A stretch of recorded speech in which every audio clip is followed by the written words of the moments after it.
My name is Dr. Marcus Chin, and 3 months ago I thought I understood my family.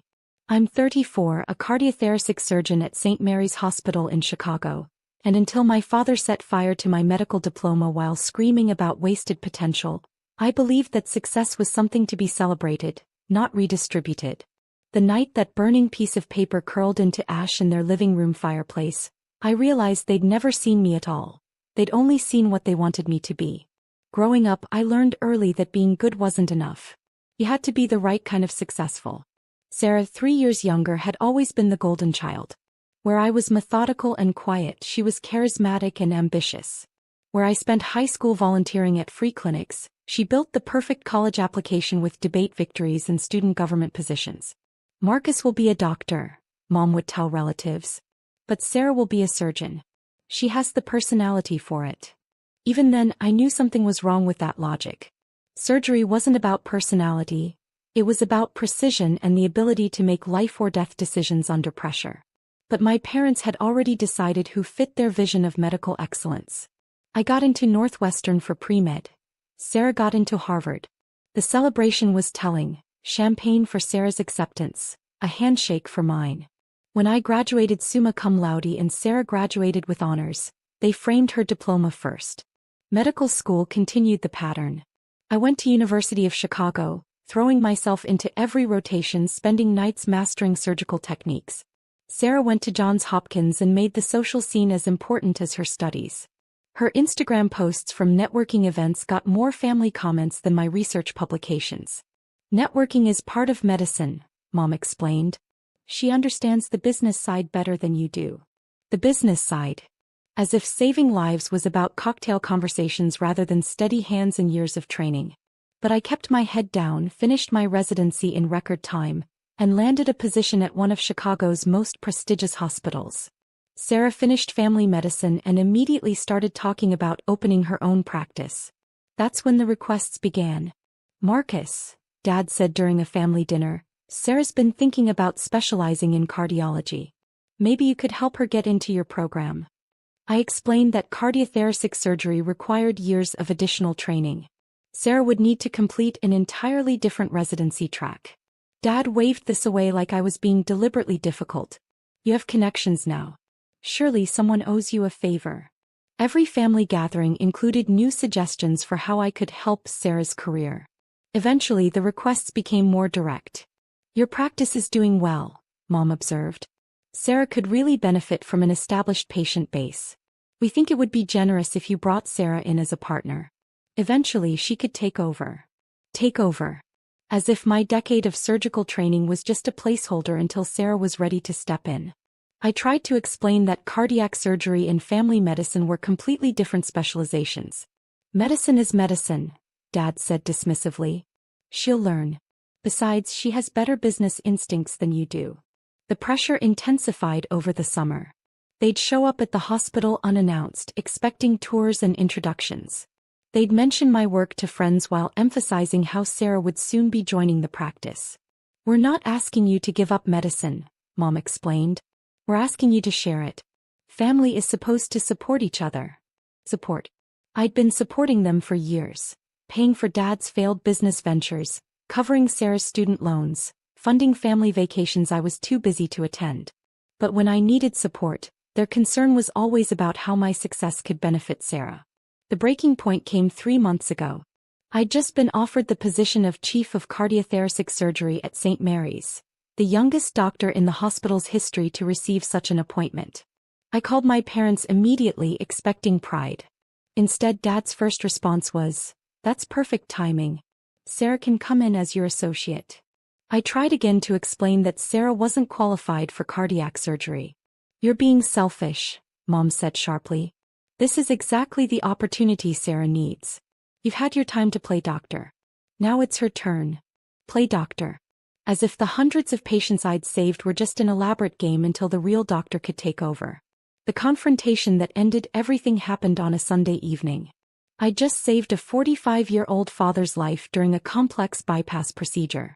I should have gone home, but I stopped by my parents' house to share the good news. I found them with Sarah, surrounded by legal documents. Partnership agreements, business proposals, transfer papers. They'd been planning my future without me. Perfect timing, Dad said. We've been working on the transition plan. Sarah's lawyer drew up everything. You just need to sign. I picked up the papers, scanning the legal language. A complete transfer of my practice, my patient list, my hospital partnerships. According to these documents, Sarah would become the primary physician, and I would remain as a junior associate under her supervision. This is insane, I said. Sarah can't perform cardiac surgery. She's never even assisted on a heart procedure. She'll learn, Mom said dismissively. You can teach her. Eventually she won't need you at all. Eventually she won't need you at all. The casual cruelty hit me like a physical blow. I won't sign this, I said quietly. Dad's face flushed red with rage. He stood up so fast his chair tipped backward. Ungrateful, he spat. After everything we've done for you, this is how you repay us? What exactly have you done for me? I asked, surprising myself with how calm I sounded. We raised you. We supported your education.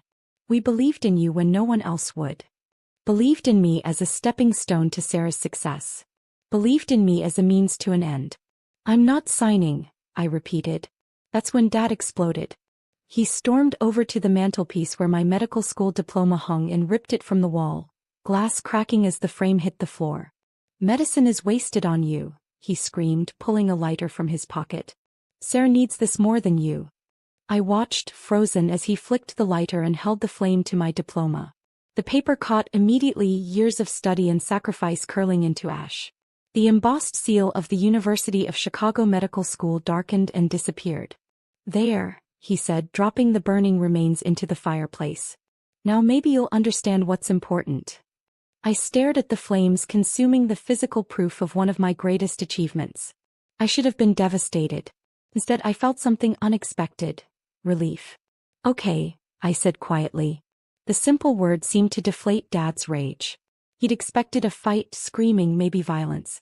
Instead, I picked up my keys and headed for the door. Where are you going? Sarah called. We're not done talking about this. I paused at the doorway. Yes, I said. We are. I drove home through empty streets, my mind strangely clear. The diploma burning in their fireplace was just paper. The real proof of my medical training was in my hands, my knowledge, my experience. But they'd made one crucial mistake. They'd assumed I was just an employee at St. Mary's, that my practice was something they could transfer like a business license. They'd never understood the true nature of what I'd built. Monday morning, I walked into the offices of my attorney, Jennifer Hartley, with a folder thick enough to choke a horse. You're sure about this? She asked. Completely sure. Jennifer opened the folder and began laying out documents across her conference table. Contracts, agreements, intellectual property filings, patent applications, licensing deals. The true scope of what I'd built over 8 years. Your parents have no idea, do they? Jennifer asked. None. What my family had never understood was that I wasn't just a surgeon at St. Mary's. I was the co-founder and majority owner of Advanced Cardiac Solutions, a medical technology company that developed innovative surgical instruments and techniques. While they thought I was playing doctor, I'd been revolutionizing cardiac surgery. It started during my residency when I noticed inefficiencies in standard bypass procedures. Working with biomedical engineers, I'd developed a new type of stent that reduced surgery time by 40% and improved patient outcomes significantly. Instead of just publishing research, I'd filed patents and started a company. Over the years, Advanced Cardiac Solutions had grown from a basement startup to a major player in the medical device industry. Our instruments were used in hospitals nationwide. Our techniques were taught in medical schools. Our patents generated millions in licensing fees annually. My practice, at St. Mary's, was actually a testing ground for new procedures and equipment.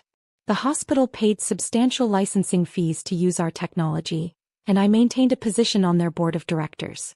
The board meeting is at 10, Jennifer reminded me.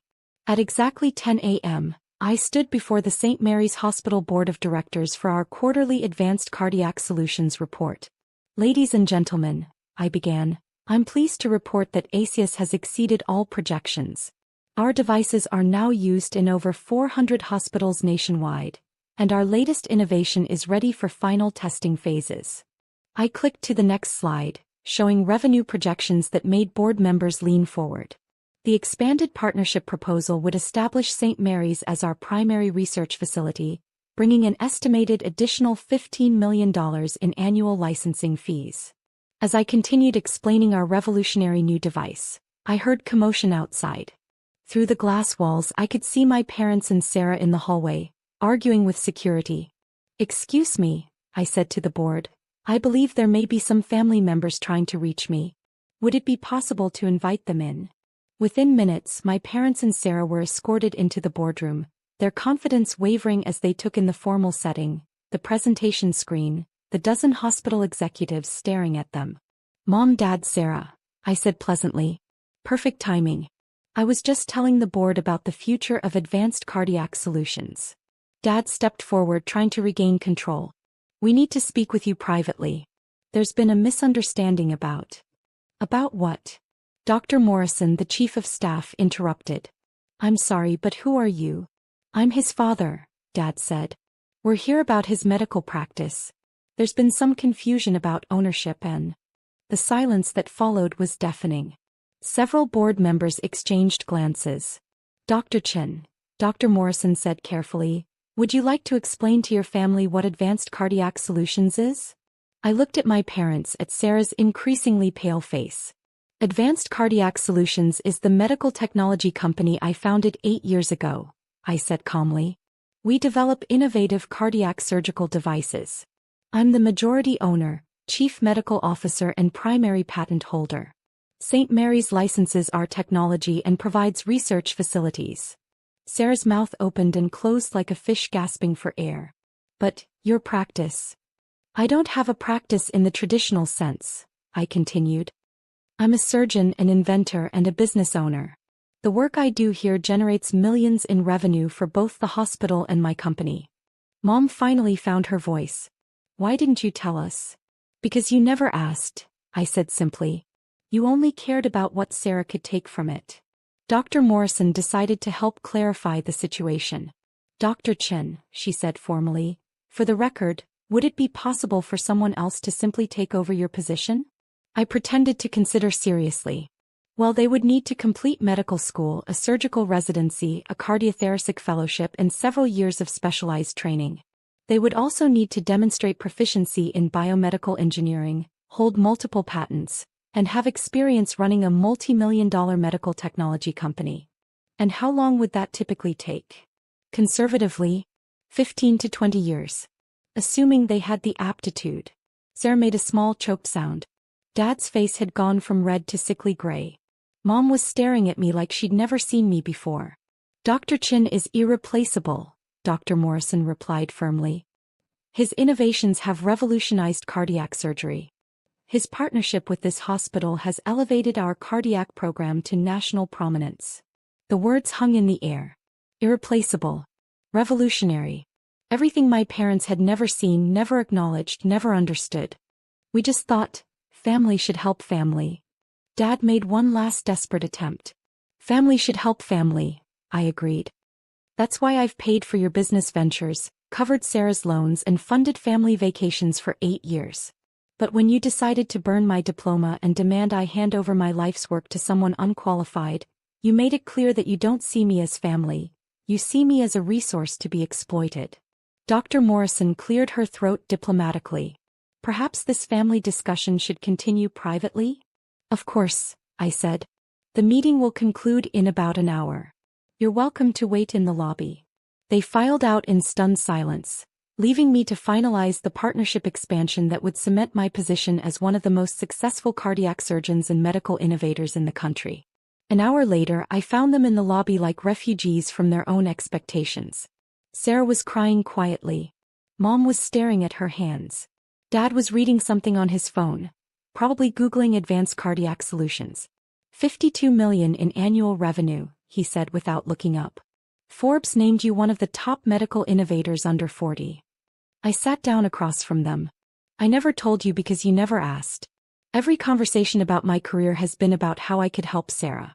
Not once did you express curiosity about my actual work or achievements." Sarah finally spoke. "I didn't know. I thought you were just...